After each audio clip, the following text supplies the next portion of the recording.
বাংলাদেশে পরবর্তী নির্বাচন যেন 18 মাসের মধ্যে হয়, এজন্য অন্তর্বর্তী সরকারকে সব ধরনের সহায়তা করবে সেনাবাহিনী।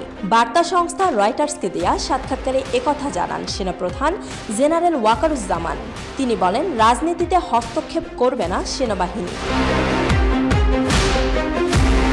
জেনারেল ওয়াকারুজ্জামান ও তার বাহিনী আগস্টের শুরুর দিকে শেখ হাসিনার বিরুদ্ধে ছাত্রদের নেতৃত্বাধীন বিক্ষোভের সময় নিরপেক্ষ থাকেন। এই বিক্ষোভ শেখ হাসিনার ভাগ্য নির্ধারণ করে দেয়, যার ফলে তিনি 15 বছর পর প্রধানমন্ত্রীর পদ থেকে পদত্যাগ করেন এবং প্রতিবেশী দেশ ভারতে পালিয়ে যান। 23 সেপ্টেম্বর রাজধানী ঢাকায় তার কার্যালয়ে বার্তা সংস্থা রয়টার্সকে দেওয়া এক সাক্ষাৎকারে সেনাপ্রধান বলেন, ইডেন বে কক্সবাজার সমুদ্র সৈকতের উপর নিজেদের একটি ঠিকানা। মাত্র 5 লাখ টাকায় আপনিও হয়ে যেতে পারেন এই হোটেলের মালিক। ইডেন বে, আ কনসার্ন অফ ভাইয়া হোটেলস। অন্তর্বর্তী সরকারের প্রধান উপদেষ্টা নোবেল বিজয়ী ডক্টর মোহাম্মদ ইউনূসের প্রতি তার পূর্ণ সমর্থন রয়েছে। তিনি সামরিক বাহিনীকে রাজনৈতিক প্রভাব মুক্ত রাখার রূপরেখা দেখিয়েছেন। ডক্টর ইউনূস সম্পর্কে জেনারেল জামান বলেন, যাই ঘটুক না কেন আমি তার পাশে দাঁড়াবো, যাতে তিনি তার মিশন সম্পন্ন করতে পারেন। বিশ্বব্যাপী ক্ষুদ্র ঋণ ধারণার পথিকৃত ডক্টর ইউনূস তিনি বিচার বিভাগ, পুলিশ ও আর্থিক প্রতিষ্ঠানের গুরুত্বপূর্ণ সংস্কার করার প্রতিশ্রুতি দিয়েছেন, যার ফলে 17 কোটি মানুষের দেশে একটি অবাধ ও সুষ্ঠু নির্বাচন অনুষ্ঠিত হতে পারে। শেখ হাসিনা সরকারের ক্ষমতাচ্যুতির কয়েক সপ্তাহ আগে সেনাপ্রধান হিসেবে দায়িত্ব গ্রহণকারী জামান বলেছেন, 1 বছর থেকে 1.5 বছরের মধ্যে গণতন্ত্রে ফিরে যাওয়া উচিত। তবে এই জন্য ধৈর্য ধারণের প্রয়োজনীয়তার উপর জোর দিয়েছেন তিনি। জামান বলেন, যদি আপনি আমাকে জিজ্ঞাসা করেন তবে আমি বলবো যে এটি সেই সময়সীমা হওয়া উচিত যার মধ্যে আমাদের একটি গণতান্ত্রিক প্রক্রিয়ার মধ্যে যাওয়া সম্ভব।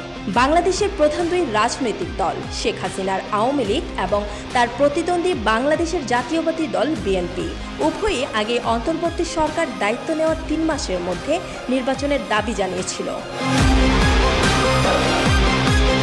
রয়টার্স বলছে, অন্তর্বর্তী সরকারের প্রধান উপদেষ্টা ডক্টর ইউনূস এবং সেনাপ্রধান প্রতি সপ্তাহে সাক্ষাৎ করেন এবং তাদের খুব ভালো সম্পর্ক রয়েছে। সামরিক বাহিনী সরকারের স্থিতিশীলতা আনার প্রচেষ্টাকে সমর্থন করেছে বলে জামান জানান। তিনি বলেন, আমি নিশ্চিত যদি আমরা একসঙ্গে কাজ করি তাহলে আমাদের ব্যর্থ হওয়ার কোনো কারণ নেই। গত জুলাইয়ে সরকারি চাকরির কোটা ব্যবস্থার বিরুদ্ধে আন্দোলন হিসেবে শুরু হওয়া সহিংস সংঘর্ষে 1000 জনেরও বেশি মানুষ নিহত হয়, যা একটি বৃহত্তর সরকার বিরোধী আন্দোলনের রূপ নেয়। এটি বাংলাদেশের স্বাধীনতার পর সবচেয়ে রক্তক্ষয়ী সময়। জনাকীর্ণ মহানগরী ঢাকা, যেখানে বিদ্রোহের কেন্দ্রবিন্দু ছিল, যা এখন অনেকটাই শান্ত হয়েছে। তবে শেখ হাসিনা সরকারের পতনের পর কিছু সরকারি বিভাগ এখনো সম্পূর্ণ কার্যকর হয়নি। রয়টার্সের প্রতিবেদনে বলা হয়, দেশ জুড়ে প্রায় 1,90,000 সদস্যের পুলিশ বাহিনী এখনও অকার্যকর অবস্থায় রয়েছে। আইন শৃঙ্খলা রক্ষার দায়িত্ব পালন করছে সেনাবাহিনী। শাস্তি ও সংস্কার। 1971 সালে রক্তক্ষয়ী স্বাধীনতা যুদ্ধের মাধ্যমে পূর্ব পাকিস্তান থেকে জন্ম নেওয়া বাংলাদেশ 1975 সালে সেনা শাসনে আসে। সে সময় শেখ হাসিনার বাবা বঙ্গবন্ধু শেখ মুজিবুর রহমানকে সপরিবারে হত্যা করা হয়। এরপর 90-এর দশকে সামরিক শাসক হুসেইন মোহাম্মদ এরশাদকে গণ অভ্যুত্থানের মাধ্যমে উৎখাত করা এবং গণতন্ত্র পূর্ণ প্রতিষ্ঠা করা হয়। সেনাবাহিনী আবার 2007 সালে অভ্যুত্থান ঘটায় এবং একটি তত্ত্বাবধায়ক সরকারকে সমর্থন দেয়, যারা 2 বছর পর্যন্ত ক্ষমতায় ছিল। এরপর শেখ হাসিনা ক্ষমতায় আসেন। এই সময়গুলোতে দায়িত্ব পালনকারী এক অভিজ্ঞ পদাতিক অফিসার হিসেবে জেনারেল জামান বলেছেন, তার নেতৃত্বাধীন বাংলাদেশের সেনাবাহিনী রাজনীতিতে হস্তক্ষেপ করবে না। তিনি বলেন, আমি এমন কিছু করব না যা আমার বাহিনীর জন্য ক্ষতিকর। আমি একজন পেশাদার সৈনিক, আমি আমার সেনাবাহিনীকে পেশাদার রাখতে চাই।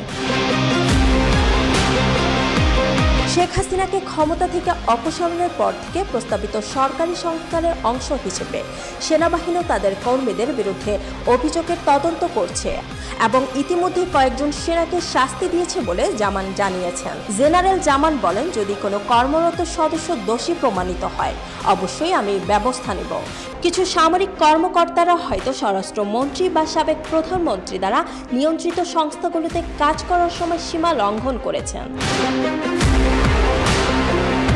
বর্তমান সরকার 2009 সাল থেকে নিখোঁজ হওয়া প্রায় 600 জনের অভিযোগের তদন্তের জন্য 5 সদস্যের একটি কমিশন গঠন করেছে, যা একজন সাবেক হাইকোর্টের বিচারপতির নেতৃত্বে পরিচালিত হচ্ছে।